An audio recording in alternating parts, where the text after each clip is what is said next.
ವಕೀಲಮ್ಮನ ಬಗ್ಗೆ ಮಾತಾಡಿದ್ದೀರಿ. ಇವತ್ತು ಅವ್ರ ಹೋರಾಟಕ್ಕೆ ನೀವು ಬೆಲೆ ಎಲ್ಲಿ ಕೊಟ್ಟಿದ್ದೀರಿ?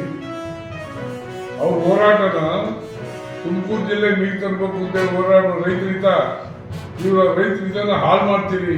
ಅವ್ರ ಹೆಸರು ಯಾಕೆ ಹೇಳ್ತೀರಿ? ಅವ್ರ ಹೆಸರು ಹೇಳೋಂಥ ನೈತಿಕತೆ ನಿಮ್ಗೆ ಇದೆಯಾ? ನಿಮ್ಮನ್ನು ನೀವೇ ಪ್ರಶ್ನೆ ಮಾಡ್ಕೊಳ್ಳಿ. ಅದರಿಂದ ಏನೋ ಶಿವಕುಮಾರ್ ಡಿ.ಕೆ. ವಾಸು ಬಗ್ಗೆ ಮಾತಾಡಿದ್ರಿ. ಪಾಪ ಅವ್ರು ಧರ್ಮಾತ್ಮ, ತನ್ನ ಕ್ಷೇತ್ರನ ಬಲಿ ಕೊಟ್ಟು ಹುಡುಗಲಿ ಕೊಡೋದಾದ್ರೆ ನಮ್ದೇನು ಅಭ್ಯಂತರವಿಲ್ಲ. ಆದರೆ ನಾವು ಬಿಡೋದಿಲ್ಲ. ಗುಬ್ಬಿನೂ ತುಮಕೂರು ಜಿಲ್ಲೆಯಲ್ಲೇ ಇರೋದು, ಅದೇನು ಹೊರಗಡೆ ಇಲ್ಲ. CS ಪುರ ನನ್ನ ಕ್ಷೇತ್ರ. ನಾನು ಅವ್ರ ಹಿತನ ಕಾಪಾಡಬೇಕಾಗಿದೆ, ಹೋರಾಟ ಮಾಡ್ತೀನಿ. ಗುಬ್ಬಿಯವರು ಹೋರಾಟ ಮಾಡಿದ್ರೆ ಸಪೋರ್ಟ್ನ ಅವ್ರಿಷ್ಟ, ವೈಯಕ್ತಿಕ ವಿಚಾರ.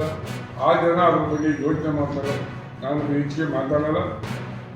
ಗುಬ್ಬಿ ಹಿತನ ಫಸ್ಟ್ ಕಾಪಾಡಲಿ ಯಾರು ವಾಸು.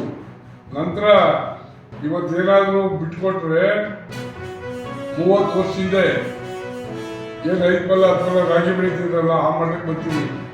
ತುರುವೇಕೆರೆ ಗುಬ್ಬಿ ಎಲ್ಲ ಅದನ್ನ ಅರ್ಥ ಮಾಡ್ಕೋಬೇಕು ವಾಸು ಅವರು. ಕೇವಲ ದೊಡ್ಡತನ ತೋರಿಸಿ ನಮ್ಮ ಜನನ ಬಲಿ ಕೊಡೋದ್ರ ಅರ್ಥವಿಲ್ಲ.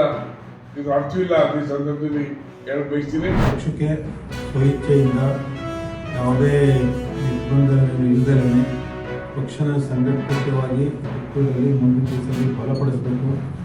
ನಾನು ಶಾಂತಕುಮಾರ್ ಅವರ ಮುಂದಿನ ನನ್ನ ಈ ಒಂದು ನಾಯಕತ್ವಕ್ಕೆ ಒಂದು ಶಕ್ತಿ ತುಂಬಬೇಕು. ಕಿತ್ತು JDS ಪಕ್ಷನ ಮತ್ತೊಮ್ಮೆ ಅಧಿಕಾರಕ್ಕೆ ತರಬೇಕು ಅನ್ನೋ ದೃಷ್ಟಿಯಲ್ಲಿ ಮತ್ತೊಮ್ಮೆ ಕಿತ್ತೂರು ಬೆಳೀಬೇಕು ಮತ್ತು ಜಿಲ್ಲೆ ಇರ್ಬೋದು ಮತ್ತು ರಾಜ್ಯದಲ್ಲಿ ಬೆಳೆಸಲಿಕ್ಕೆ ಇವತ್ತು ಸಕ್ರಿಯವಾಗಿ ತೊಡಗಿಸ್ಕೊಂಡು ನಾನು ವಾಲಂಟಿಯರಾಗಿ ಕೆಲಸ ಮಾಡ್ತೀನಿ.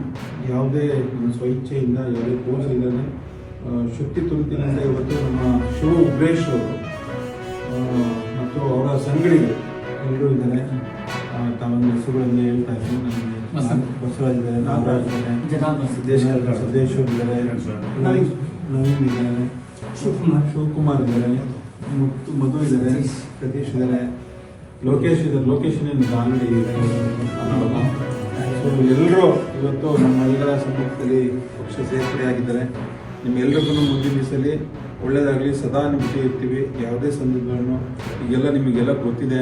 ಕಿತ್ತೂರಲ್ಲಿ ಎಂಥ ನಾಯಕರು ಬಂದ್ರು ಇವತ್ತು ತಳ ಸಮುದಾಯ ಅನ್ನೋದು ಮುಖ್ಯವಾಗಿ ತಿರೋದಕ್ಕೆ ಸುಮ್ಮನೆ ರಾಜಕಾರಣದಲ್ಲಿ ಗೂಟಾಟಕ್ಕೆ ರಾಜಕಾರಣ ಮಾಡ್ಕೊಂಡು ಇವತ್ತು ಗೆದ್ದಿರೋಂಥ ನಾಯಕರು ಇವತ್ತು ಅಹಿಂದ ವರ್ಗ ಇವತ್ತು ಏನೊಂದು ಈ ಒಂದು ಸಮಾಜನ ಮುಂದಿಟ್ಕೊಂಡು ಗೆಲುವು ಸಾಧಿಸಿ ಇವತ್ತು ಯಾವೊಂದು ಉಪಕಾರನೂ ಈ ಒಂದು ನಾಯಕರಿಂದ ನಮ್ಮ ಈ ಒಂದು ಜನತೆಗೆ ಆಗಲಿ ಈ ಒಂದು ಸಮಾಜಕ್ಕೆ ಆಗಲಿ ಯಾವುದೂ ಅನುಕೂಲ ಆಗಿಲ್ಲ. ಪಾಪ ಎಲ್ಲ ಸಮಾಜ ಇವತ್ತು ದೊಡ್ಡ ಮಟ್ಟದಲ್ಲಿ ಬೆಳೆಸಿದ್ದು ಒಳಗೆ ಹೋಗೋಕ್ಕಾಗಲ್ಲ.